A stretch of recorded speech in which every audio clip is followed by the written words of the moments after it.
Hello, everyone. Welcome back to another episode of Star Wars Alliance, your home on the Geek Ultimate Alliance Podcast Network for any and all things Star Wars. I am your host, as always, Katie. And by the way, we are, in fact, doing the definition of sleep training right now. Judge me all you want, but we are sleeping great right now. If you hear my child screaming in the background, no, you didn't. Pretend you don't, because that's what I have to do. So, with me, as always, is Clay, who is doing the tweet because I have deleted Twitter off my phone, and I am so proud of myself. I was going to say, you are better for it. Trust me. I am.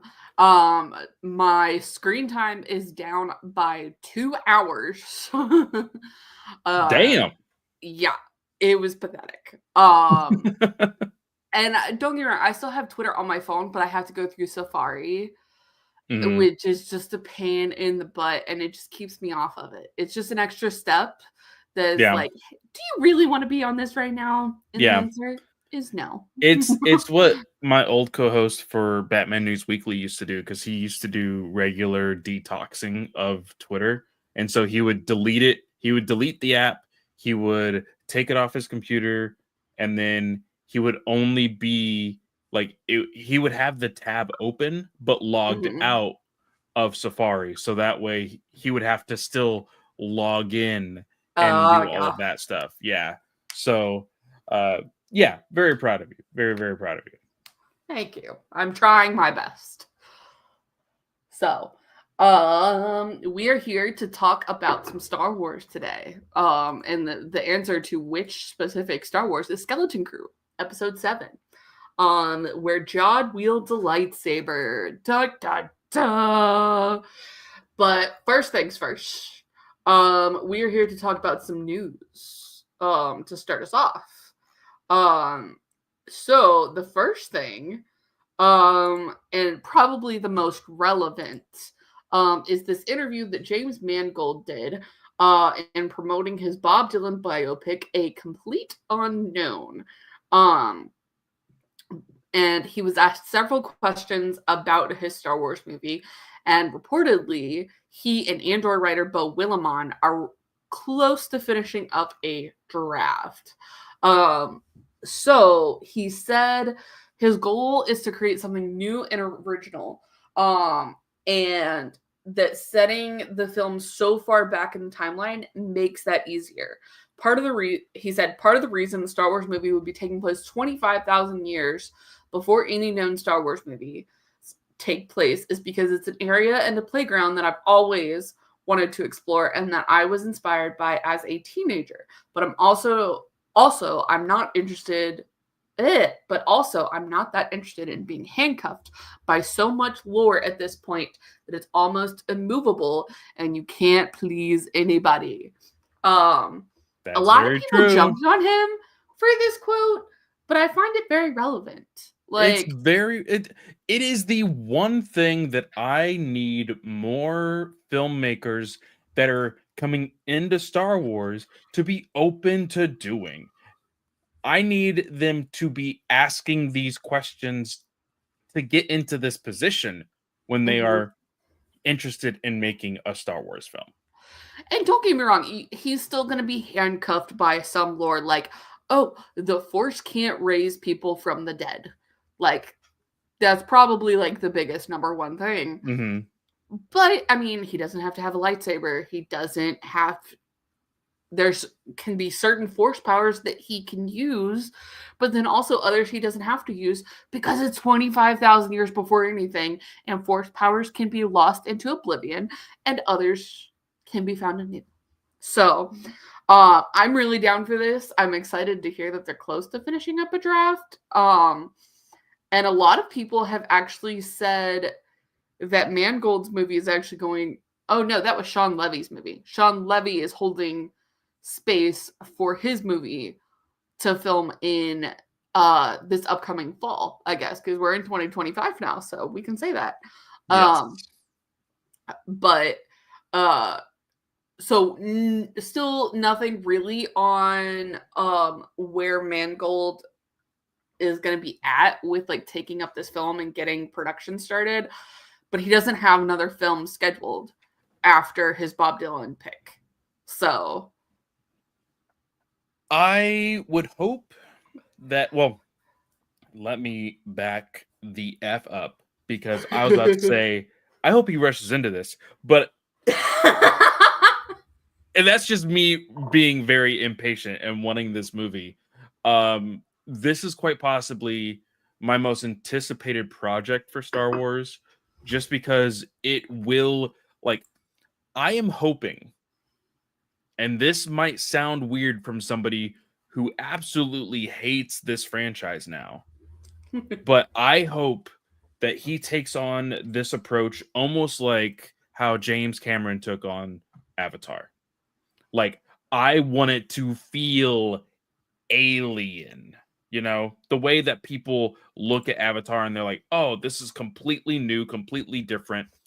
I want it to be alien, and then us as viewers of and fans of Star Wars throughout the movie be like, oh, those aha moments that connect yeah. it to the greater universe. That's what I want.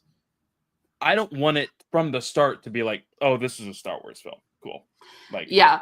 you know? I could 100% see that. I don't want it. I agree. Like, I want it to feel outside of everything. But also, like you say, Avatar, James Cameron has written one of the worst stories ever with Avatar. His shit looks really cool, but his story sucks. So I need it to not have that. Yeah, story. so that was probably the worst option I could have chosen as far as like the comparison. But in the sense of like the popularization of Avatar and the reasoning behind it and everything else, I think is like the reason why I did that. But like, you can't go too far out there. Like, I can't ask Mangold to make a rival in the Star Wars universe, Like, it's alien, but like, you can't go too sci-fi with it, because we've had these discussions before. Like, Star Wars is fantasy. Star Wars is action adventure. Like we want different genres in Star Wars. There's a right approach to do those different genres within Star Wars. But because of what we've been told about this movie already, you kind of have to take a careful approach to it as is. So, and I think Mangold's the perfect person for this because of his attachment to recreating historical stories. Ford versus Ferrari, Bob Dylan. There's one more that I can't remember off the top of my head. But I think he's perfect for this because he can just treat it as such. I think so. Yeah. And the Bob Dylan, I mean, from what I can see, it's already gotten Chalamet, excuse me. Walk multiple the Line is the other movie that you're also thinking of. That one. But the Bob Dylan pick has gotten Chalamet already award nominations. So I'm here for it. Oh, well, there's also 3:10 to Yuma, I believe, is another. Wasn't 3:10 to Yuma a remake, I believe? I guess I should put James Mangold in front of that. I don't recognize that one. For some reason, I want to say that 3:10 to Yuma, like the original, was a oh shoot.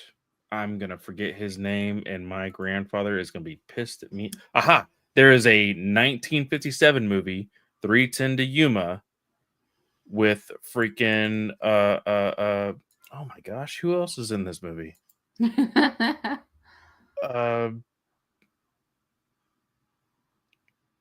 Actually, I don't know if I know any of these people in the 1957 3:10 to Yuma. But my grandfather loved old Western movies. So like this, yeah, I think Mangold is the right person to kind of revamp and give a new light to quote unquote older franchises. I know that Star Wars is not an old franchise, but it is a new franchise. It's still a modern franchise. But you get the idea. Yeah. Yeah. Um. Well, I was gonna say the next piece of news that we got from what I see in our Star Wars Alliance chat, very on topic with our main topic, with Dave Filoni Mhm. and the rumor. Again, we have to state this is a rumor Rumor has it. coming from Daniel RPK. Dave Filoni's Star Wars film will reportedly feature characters from the Skeleton Crew, and rightfully so. Snell replied with, "Leave them alone. Leave them alone. Don't you touch them." Uh, Katie, how do you feel about this? To me, it makes sense because it's Mandoverse, as Mm-hmm. people hate and love to call it. Um, so to me, drawing everybody together in what is supposed to be the climax of this era from Favreau and Filoni just makes sense. The one thing that I hate about this, though, guys, let me just. They call it the Mandoverse, okay? And I understand. I understand why. We both literally just said we understand why. Mm-hmm. Each in particular show, though, feels so much better when you think about them separately. Yeah. Ahsoka, never once did I think about Din Djarin. Not a single time. Boba Fett, you had no choice. Boba Fett, you had no choice. You know that oh so great episode. What 7, 6, one of the two in season 3. 5? Was it episode 5? Was it that early in the season? I'm gonna look. And everybody dubbed it Mando season 2.5. That one episode. Yeah, chapter 5. Yeah, chapter 5. God, I still open that. I still remember that fucking awesome cold open in the Oh, it butcher. was so good. It was so good. I'm so sorry, Boba Fett, but it was so good. But you look at these other shows, Ahsoka, Mandalorian, of course, and especially Skeleton Crew, especially with tonight's episode or last night's episode. You watch these and you don't think, oh, I want the assembling of the Avengers in here. Like, you just don't. You look at this and you're like, this is great because these are isolated stories in a greater galaxy, and they take characteristics of this galaxy and implement them into the show organically. That's how a connected universe should play. But of course, you have this idea of like, oh, but they all need to meet at the very end. They don't all need to meet. They don't. I have And a theory. it worries me for the end of this series because it's so goddamn good. And I feel like Filoni's going to put his little fingers in the finale and it's going to ruin it for me, Katie. I have a theory, especially after today's episode.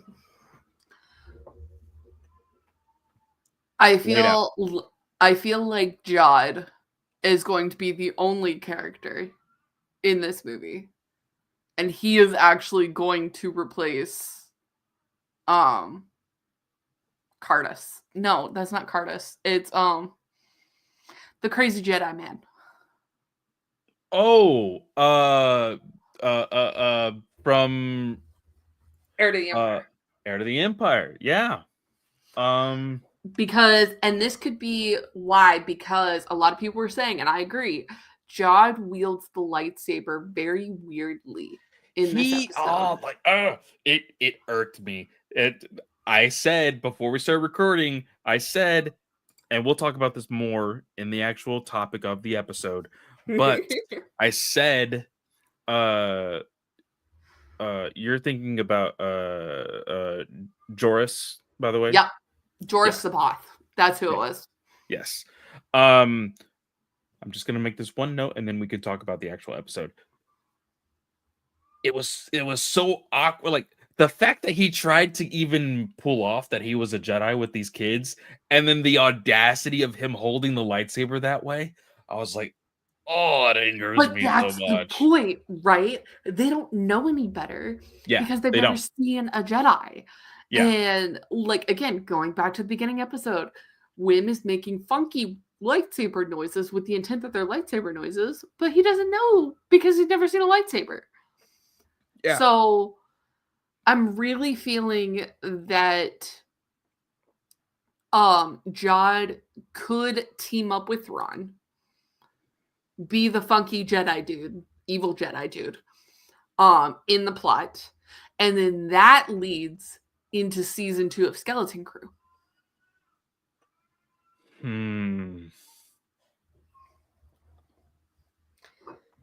I don't know. And have we confirmed that there is a season 2? No, they're playing around with, and obviously, like, nothing's been greenlit yet. But the interview was like, yeah, we have ideas for season 2 that would account for the kids being aged up so much. Because remember, this shot in 2022. Yeah. And was ready to go last fall. Yep. But then we didn't get it. Or fall 2023. I don't know. This I'm gonna sound very Travis Snell right now. This needs to stay one season. You think this? What? This needs to stay as a one season ordeal to keep its perfection. I'm gonna be that guy. I'm sorry.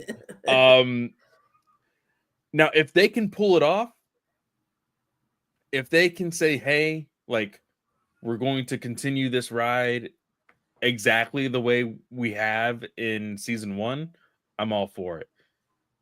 If it is stuck with pushing a plot line to a movie or another person's season, that of Ahsoka or anybody like that, I think it hinders the next season.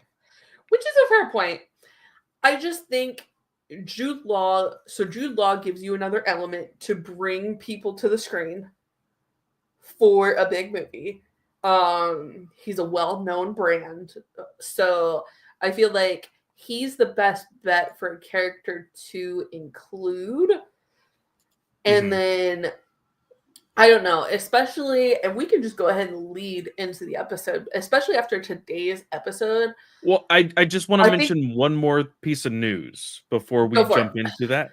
It has nothing to do specifically with Star Wars, but a Ghost of Tsushima anime series is going to be being pushed by Sony, and it will be directed by Takanobu Mizuno, which was the director of The Duel in Star Wars Visions Season 1. So, very nice. Just wanted to point that out because it was a very highly anticipated episode because of how epic the trailer was for Star Wars Visions. I think The Duel is on the top 5 of almost everybody's list with the 2 seasons that are out already. So it is a great production, and I believe this Ghost of Tsushima will be the same. So just wanted to point that out. So I'm looking forward to that a whole lot. Nice. So I just think with how today's episode, jumping straight into spoilers, guys. I do apologize if you were waiting for non-spoilers, but I just think with today's episode, I don't So I feel like we're going to get a finite conclusion, but I also don't know how they keep these kids on that end in the future. I You can't. Um and the reason why I say you can't is this is the very stereotypical story of like kid leaves hometown or state, or whatever, and they see the world, right? Mm-hmm. These kids have seen what's out there. Yeah. They're And not some of just them and some of them may be content to stay on Atten, but at least two of them are not. yeah, like you saw in this episode alone. In the very beginning, we have the kids coming back to Atten, and they all get into a discussion because Wim is just kind of pouting, and he's Yeah. kind of just sitting there, and he's like, it's all gonna be the same. Like, we're gonna go there, it's gonna be boring. Like, it's just basically saying, like, I don't want to go back. And you have Neil, like, hey, Yep. it was a great adventure. I was almost dying the entire time, but it was great. And I think Neil could go either way, like, Yeah. honestly. And then with KB and Fern, I think that in all honesty, I think Fern is ready to stay home. You think Fern is? I think Fern's ready to stay home. Oh, I don't think Fern is. I don't know, just the way that I think it'll be a surprise if we ever get like a for sure like conclusion to their thought process. Yeah. I think Fern is the type of individual that's like, okay, like, we did all of this. It was fun and all, but like, I'm done being the not so nice girl. I'm gonna listen to mom now. I learned my lesson, type of thing. I feel like I could be proven wrong. I could definitely be proven wrong.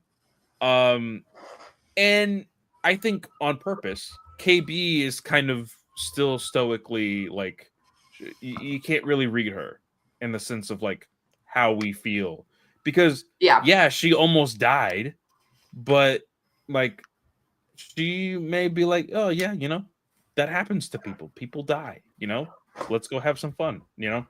Um, but how do you feel about this opening though?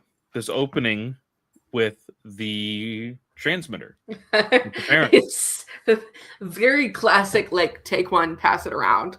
I didn't necessarily love that because they weren't creative with that at all. No.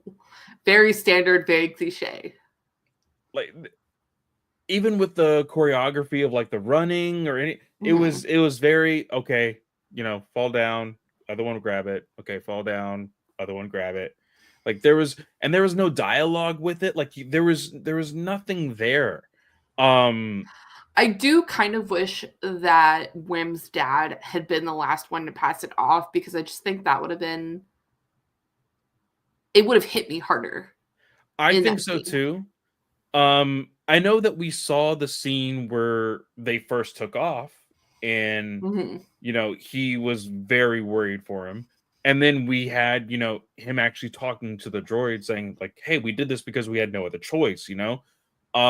So you have seen the emotion there, but I agree.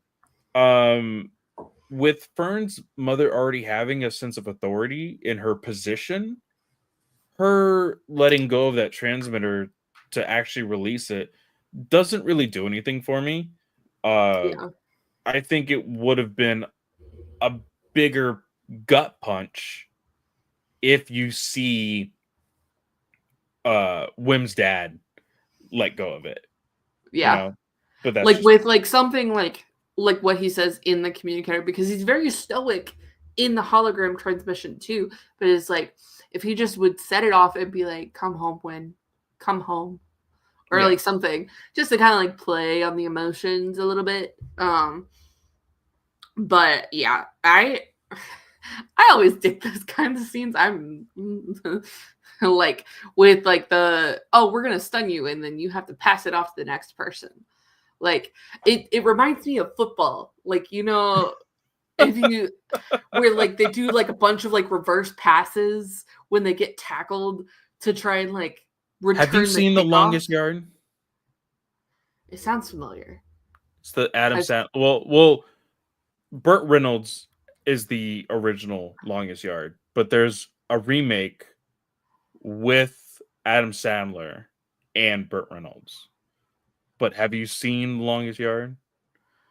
Because if you no. haven't, okay, when you are not sleep training and you actually have the time to watch this movie, I need you to watch the movie. Okay.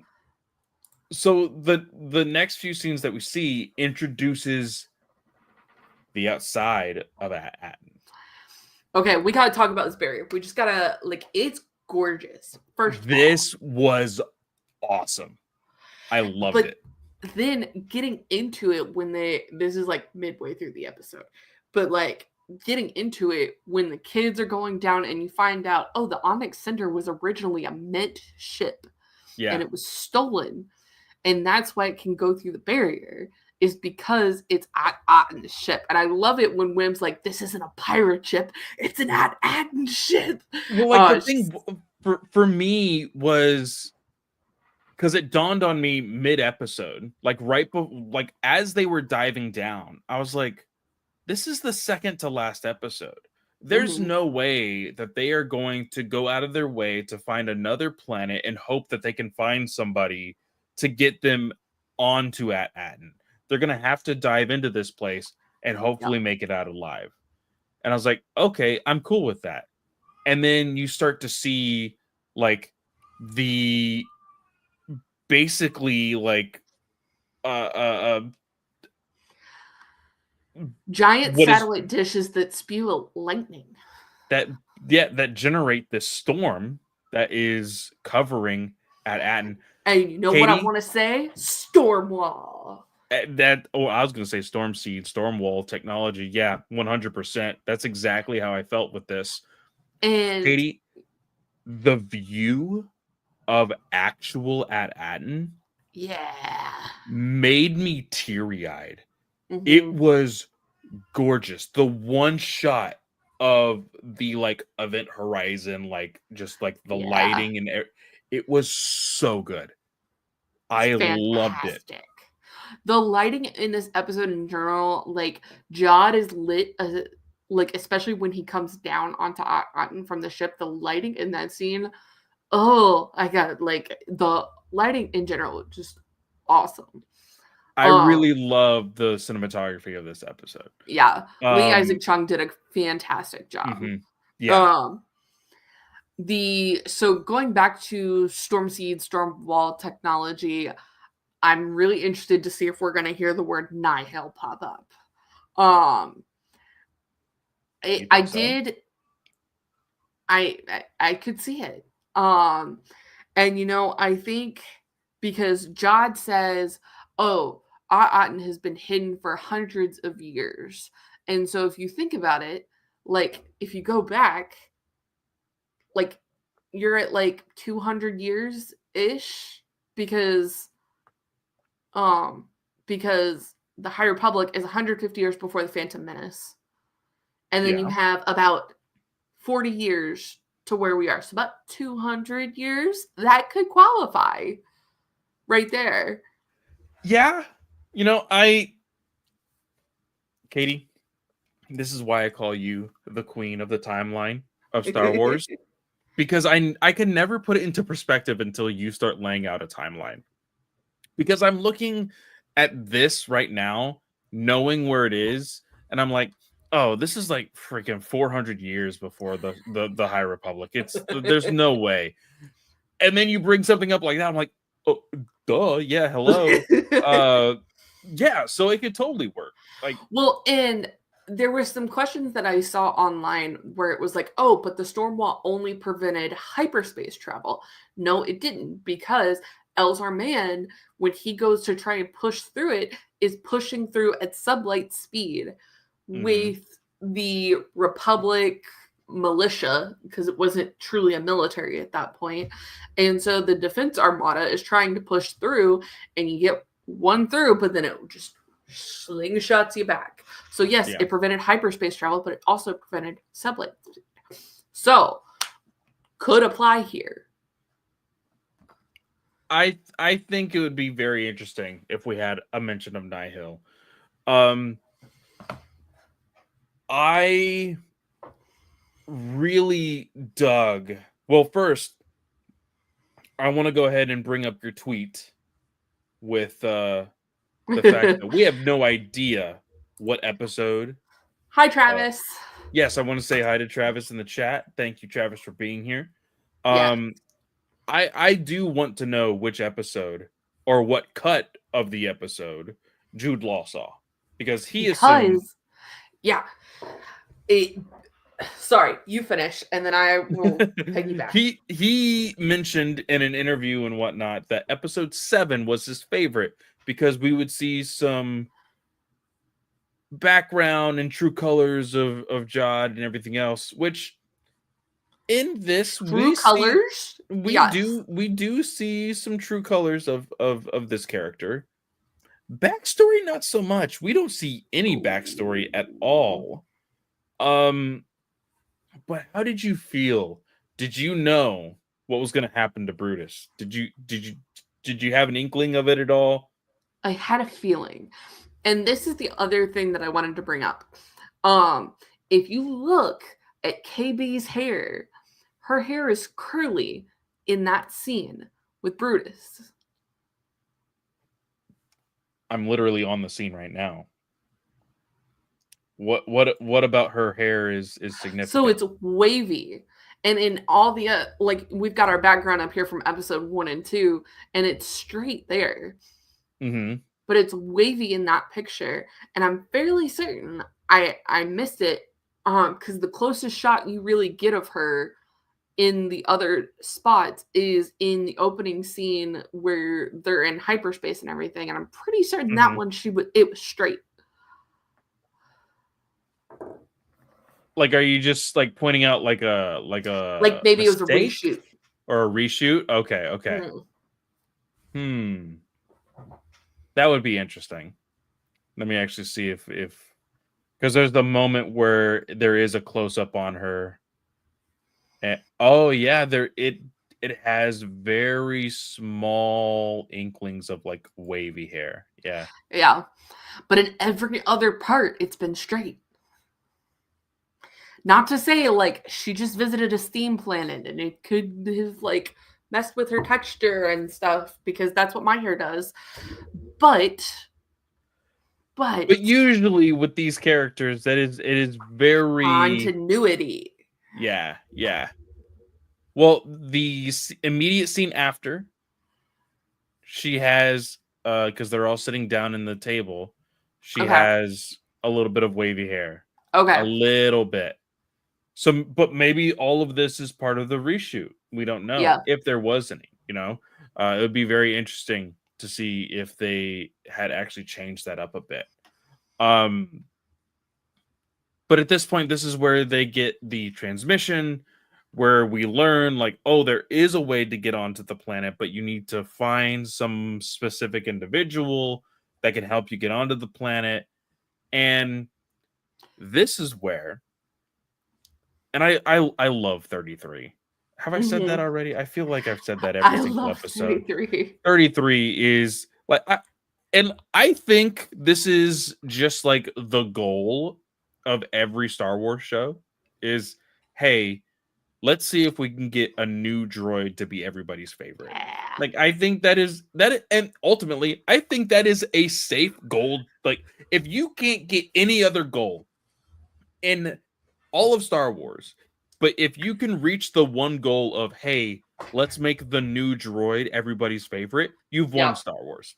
That's it. 100%. That's like it's a very simple goal. But 33 is like, oh well, technically, per the pirate code, one pirate can own one ship, and that is it. And like Wim is like so like anxiety filled. He's like trying to call claimsies, and Jod runs over and covers his mouth. It's like, I claim this ship. And it's like, okay, cool. I don't know why they didn't immediately claim the other ship then. That would have Yeah. been my thing. It's like, fine, if that's the case, then I claim the other ship, the bigger one, the one that you're sitting in right now. Thank you very much. Get off my ship. But then I love Fern. And this again shows you, guys, these are kids. These aren't preteens. These aren't young adults. These are kids. Kids. Love And this. Fern is like, well, I call claimsies backsies, and I have this ship now. And John's like, yeah, no, that's not how this works. not how it works, bud. And then Smee. It's Smee 33 is just like, no, that's close enough. And he freaking knocks him out, starts fighting everybody. I love how 33 has gone back and forth and back and forth and back and forth, which makes me think back on our first prediction. Katie, do you think Jod is going to go back to helping these kids at the very end of this show? No. Is he ultimately a bad guy? I think I said at the beginning, I don't trust him. I think he's a bad guy. And I'm just sticking by that. Very true. It was kind of me and Adrian that kind of said, like, oh, I think he will warm up to the kids eventually. And, like, yeah, he might backstab them, but then he will ultimately help them in the very end. Yeah, I don't think so. And I don't think, because, I mean, you can always say, like, that he was like, oh, I said all those things in front of my crewmates because I needed to save face and be like this big, bad pirate dude. But I was never going to do any of that to your parents, blah, blah, blah, blah, blah. He doesn't draw the lightsaber at the end, if that's the case. Yeah, I agree.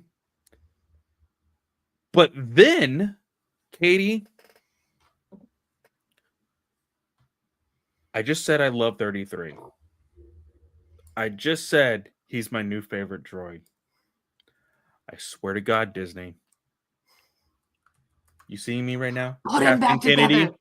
Kathleen Kennedy, Dave Filoni, the good Bob.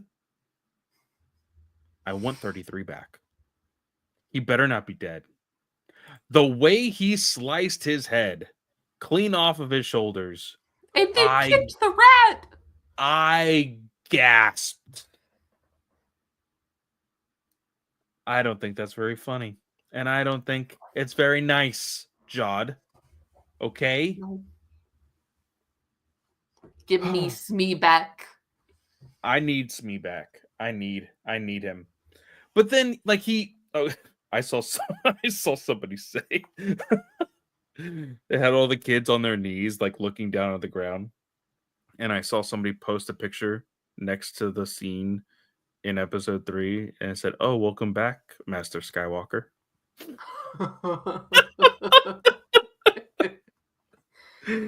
Oh man.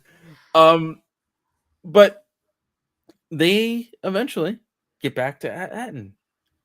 They get down to the planet. They get onto a platform that locks them in. I think that is going to be very important in the next episode because they zoomed in on the clamps that captured the actual ship. Yep. Travis is actually bringing up something here. He says, could be nothing, but it's odd that Jod didn't step on the rat that came out of his eye, simply nudging it aside.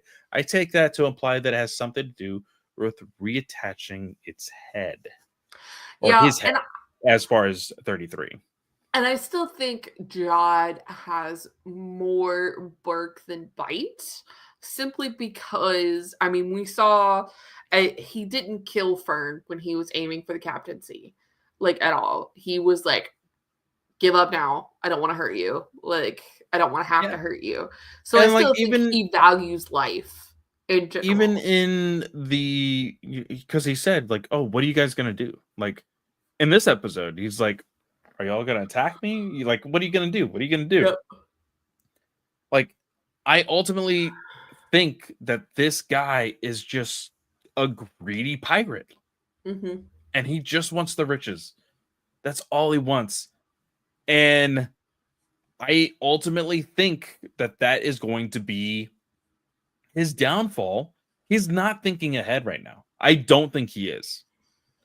Yeah. Like genuinely, because of he thinks that the way the kids have really described the planet and the way he reacts to these droids, he sees the vault, he sees how much credits are there. He asks how many I vaults they love have. that scene. It was shot so well. I love everything up to the point where the credits are falling down. Oh no, I love that part. Why didn't you like that part? I don't like it because you can tell that they are fake. It's not real. Like you could have easily just made a couple hundred props of that, of what the credits would be, and then you can, freaking add the audio in post. Like you didn't have to make them real metal. You could have made it look like real metal or whatever it is for the Republic credits, because at one point he's like putting his like face into it and it just looks weird. It doesn't look like it's actually touching his forehead and like and stuff while it's falling down. Fair. I thought So it looked that's good. I'll have to that go like back and watch.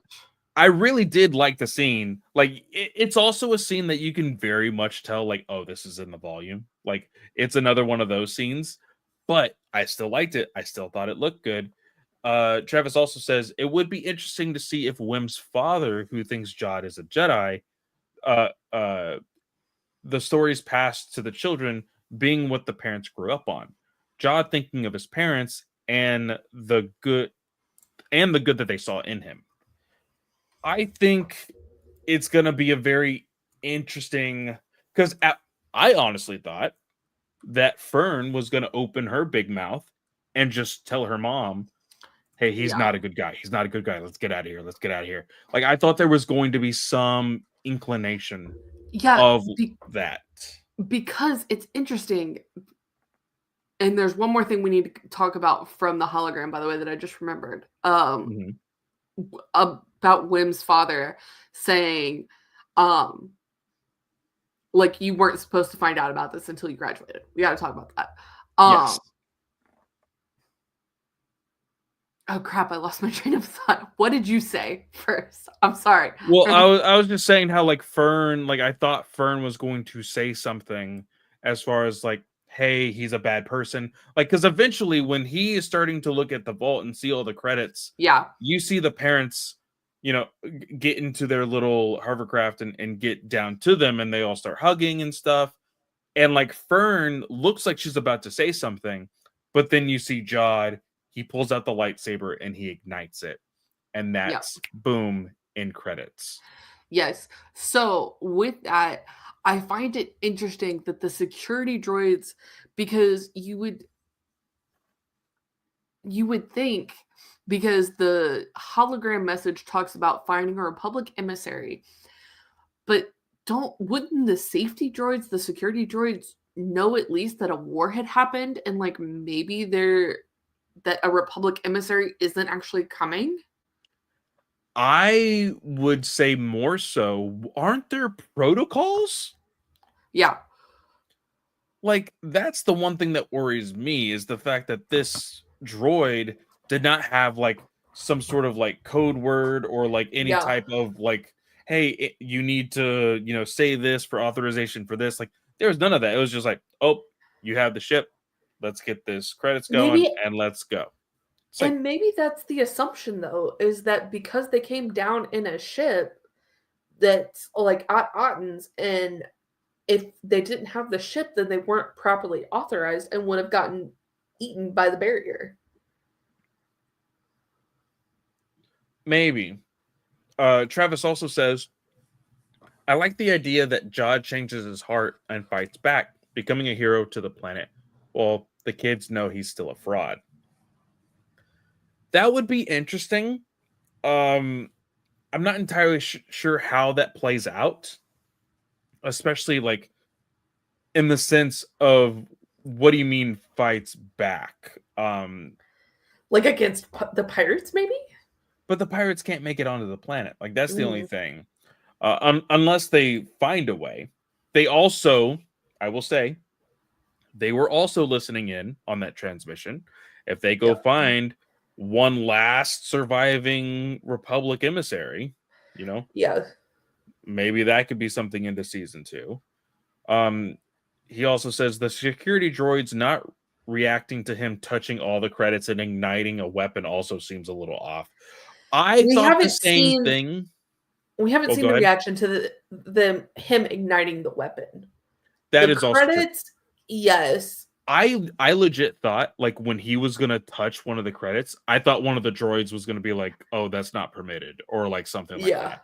I thought there was gonna be some sort of like warning sign of like, "Hey, like, don't do that," you know, Yeah. because you can be a banker, but you can't go to a vault and just start diving into the freaking pools of coins. You know, this Yeah. isn't freaking Uncle Scrooge here. Um, but yeah, like I thought some things were a little off, but I think it's They're all on also purpose. droids. It's also, yeah, exactly. I think all of this is on purpose. I think that we are meant to be wondering, hey, what is going on? That does leave us with a last piece of news. We did actually hear the supervisor in this episode. Yeah. The supervisor was actually voiced by Stephen Fry. Question: Yes. do you think Stephen Fry is the actual supervisor, though? Um, Probably not, because I feel like that's just a recording that automatically emanates I think when the same thing. a ship comes down. Hmm. I think the exact same thing. Now, I don't want what I don't want is the uh I don't want the first theory that everybody was coming up with. Oh, the droids are actually the skeleton crew, and like there's actually no supervisor, and like all. I would hate that. I would 100% hate that, because then there's no. I feel like there's no conclusion at that point. It's just like, Yeah. look, here we are. We need a why Yeah, this was hidden. Like, yeah, we need an explanation. mm-hmm, And the droids aren't 100%. going to give that. Not at least without a passphrase. And I mean, Fern's mom is the highest ranking person that we've seen so far. And if she doesn't even know or have an idea as to like why transportation outside barrier isn't allowed, or not even allowing them to contact the Republic to let them know, hey, a ship got out, we're missing kids, kind of I thing. swear to God, if I see Luke Skywalker in this finale, I'm gonna throw a chair. What if it's just in the background in like a Republic meeting? I don't care. If I see Luke Skywalker, I'm throwing a chair through my window. I don't need it. Now, I will say this. If I see a Jedi Council in a hologram showing like Vernestra and the High Republic Council, I'm all for it. Oh, I'm all for it. I am 100. Like that is some meat and potatoes there. That is like, like that is awesome. But why would you see that Jedi Council? Well, you're right. It wouldn't be that Jedi Council necessarily, because again, we are not finished with the High Republic Phase 3. Mhm. We don't know how it ends.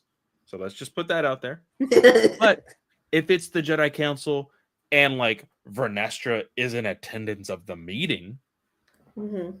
you know, like you could very much see like I could very much see there being a like hologram and you just see a little green alien girl with long hair and us being like, oh, that's Vernestra. Like I could totally see that happening. Travis mentions the Jod redemption works best if he dies. As for the barrier, I could see Kim giving the New Republic the directions to At-Aten and how to get into and through the barrier.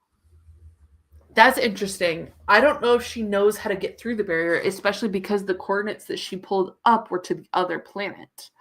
Mm-hmm.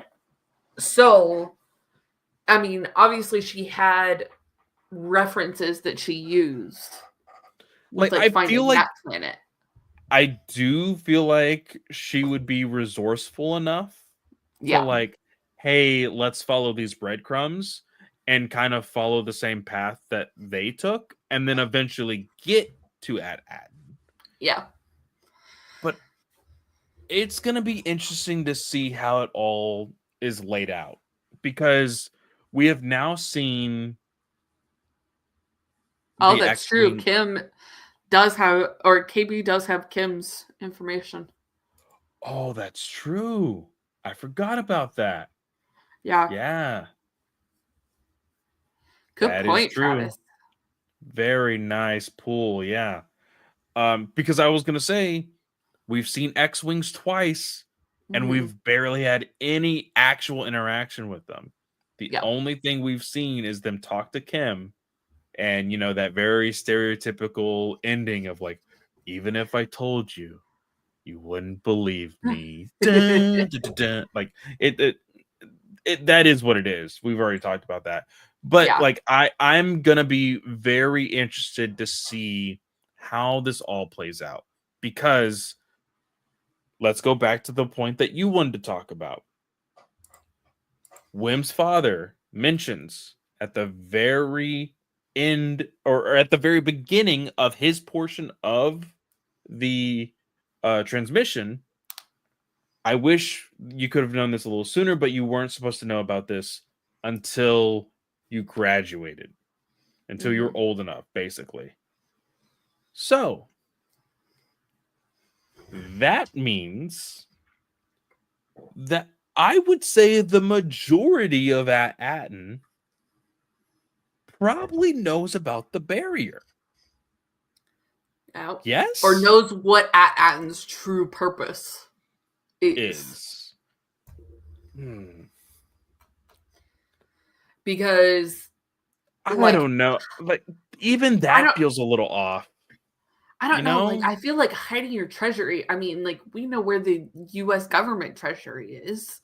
Like, Well, yes, but like in my mind, in this fantastical galaxy where and maybe ships just aren't readily available, wouldn't there be like a large amount of people that are just like, I don't want to be here? Like, why can't we leave? Like, I don't know. Like, unless security on At-Aten is really that top notch, I don't know. It's just this is a brand new planet. It's very off. Secrets are going to be revealed. But I do find it very interesting now that more doors are opening and revealing secrets of like, hey, you know, majority of that, and like it's almost like this like, hey, we know our place type thing, yeah. and that feels a little off to me. Like that's like, I I don't, really I don't know why the whole planet would know and not be able to get off unless they truly just took all the ships off planet. Mm-hmm. It's just weird. Travis said, I would like to see a young Wedge show up with Rogue Squadron. That would be awesome. So, Travis, actually, Rogue Squadron was retired after Return of the Jedi. And that name is no longer used, at least from what we know based on the books and everything. And Wedge actually ends up retiring to teach fighter pilots with his wife and stepson on a planet. And that is courtesy of the Aftermath trilogy. Yep. So he should not be showing up, but you know, this is also Disney. So yeah. The books are canon until they're not, you know, just like Travis says. Again, like the idea of this being a planet where all of the Republic credits are basically manufactured. Maybe it was a signed ordeal throughout the galaxy. Like, hey, if you live here, just know you will never see the light of the galaxy again. That's what I'm curious to see, like, what the commitment would have been, like, who had them make the commitment to continue to fund the Republic and everything while staying away from the rest of the galaxy, because that just doesn't make sense to me. Like, you want to hide your treasure, but also, like, well, because like again, mentioning High Republic, you're like, okay, the biggest enemies of the entire galaxy were once called the Nihil, which were a group of pirates. This is where we're going to be manufacturing Republic credits. Hey, let's prevent piracy from ever getting a hold of the galaxy's currency. yeah. And implementing this. Like, I could see it being a thing. Is it the greatest decision ever? Clearly not. But like, hey, we have seen the galaxy of Star Wars and the galaxy's politics go wrong in this franchise once before. Like, we can see it happening again. Yep. Travis also says, I could see the show ending with the kids going to Chandrilla as representatives to the new Republic. Like maybe Leia, taking over the emissary positions. yeah. Maybe Leia in Mon Mothma sees the lightsaber and says she knows someone who would be interested. Well, that kind of feeds into Katie's idea. Like, if they get a hold of this individual, Jod, or if they get a rumor started, because remember, if you read Heir of the Empire, the rumors were bustling around Luke. Oh, there's this other Jedi out there, and he's, you know, creating miracles and helping people and all these other things. Mm-hmm. And that's what got Luke to even reach out and find that other Jedi, quote unquote.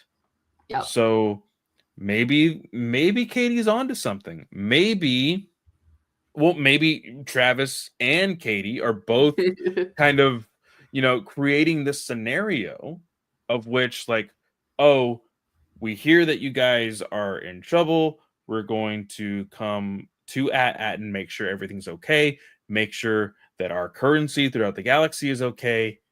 Oh, wait, you say somebody with a lightsaber? That's interesting. Maybe I should go talk to Luke Skywalker. And then, boom, there's your first steps into Dave Filoni's movie. Yep. Yeah, I actually like that. I think that makes a whole lot of sense. I think we're definitely getting Ahsoka season 2 before that movie. So it'll be interesting to see how they tie everything in. Maybe Odd Island has a way to travel to distant galaxies. I don't know. Hey, maybe, just maybe, we will see a connection to the world between worlds. Yeah. You know, who knows? I don't know. But yeah, I think this was a very fitting penultimate episode for season one. Mhm. Uh, one last word from Travis here. He says Lor Santeca or someone in his clan appearing could also make sense with all the star map stuff. Yeah. We talked about this very early on in the season, either a Santeca or a what Graph. was or a graph being implemented into this show would be very, very exciting. But we shall see. Um, but yeah, this was a very fitting penultimate episode. We have one more episode left. And then really we don't have anything Andor in April. until Andor in April. There we go. I was like, oh crap, I don't even know when that's dropping actually. But also in April, we have Star Wars Celebration. Yep. So we're gonna have a lot of news coming out in the next, well, when that drops, really. We will probably be crickets until Celebration drops because they're gonna want to Yep. hold everything until Celebration. Yep. So just be, patient with all of the Star Wars news. Of course, we will still be reviewing all of the comics as the trades come out, as well as the books. Now, Katie, remind me, when's the next High Republic novel we're supposed to be talking about? Because April. is it also in April? Oh my god! Jeez, Louise. No, okay. So you don't understand how much shit is dumping in April and May. Okay. I mapped out all of the releases for the books and everything, okay? So we have April 1st, High Republic Into the Light. April 8th, High Republic Edge of Balance, Premonition. High Republic Adventures on April 15th, The Echoes of Fear trade. April 22nd, The High Republic Edge of Balance Volume 4. 22nd, High Republic Adventures Crash Zone trade. And then May 6th, we have A Valiant Vow and The Acolyte Wayseeker. And then The Art of the Star Wars The High Republic Volume 2 and then Tempest Breaker script release. Those are the High Republic era things happening. But April is a big month for High Republic stuff. Like we get the High Republic annual and the High Republic Adventures Volume 2 and the High Republic Adventures Sabers for Hire this month. And then we don't hear a peep from the High Republic until April. So. Jeez, Louise. But it's almost done. I'm not Almost. ready for it to be done. It's going to be a very bittersweet ending for us. Mhm. It kind of course started my Star Wars Alliance journey really into the Star Wars fandom. So it's going to be very interesting how this all comes to a head. Travis also wants to say, I want a new Aftermath trilogy set after Rise of Skywalker with Wedge, Nora, and the rest of the crew coming back together after Timon's death. Wishful thinking, though. So, all right. Well, that is it for this episode. Of course, you can Yes. always find me at Fanboy Clay. I am trying to be more active on Threads and Blue Sky. Blue Sky is where I'm going to be more active in stuff that I do with my job. So a lot of comic book talk over there.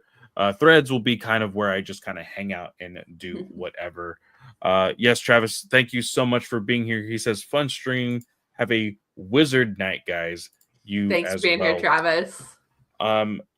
If you guys haven't heard, Ranger Alliance has officially come back in the new year of 2025. We have shifted into a perspective of the Super Sentai. Of course, that is where Power Rangers took the concept. So we are watching the Super Sentai currently, and we'll be also talking about the anime of Sentai-esque that is coming out in literally a couple days.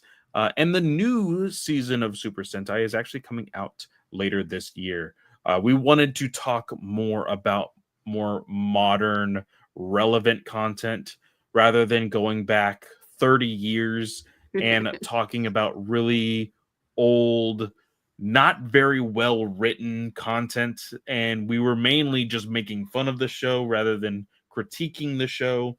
So yeah, we're having a lot of fun over at Ranger Alliance. Go check us out.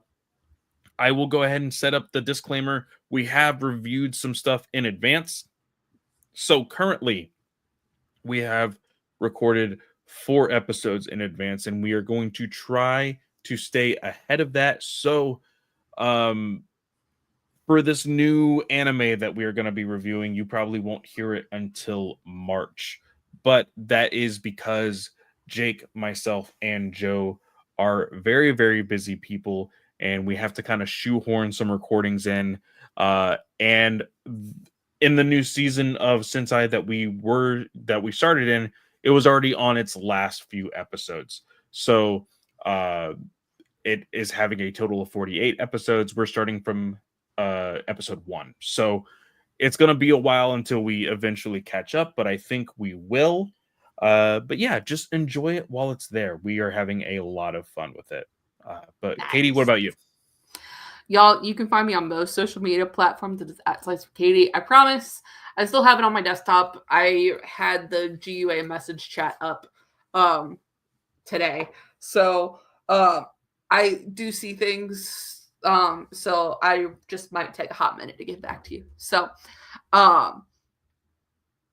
this show you can find on Twitter. It's at Star Wars Alliance without the A and the Wars. Very important. Don't forget it. Also, you can shoot us a text or leave us a voicemail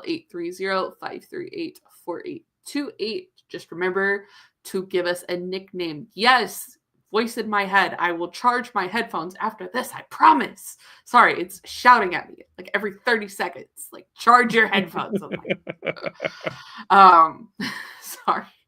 Sorry, y'all.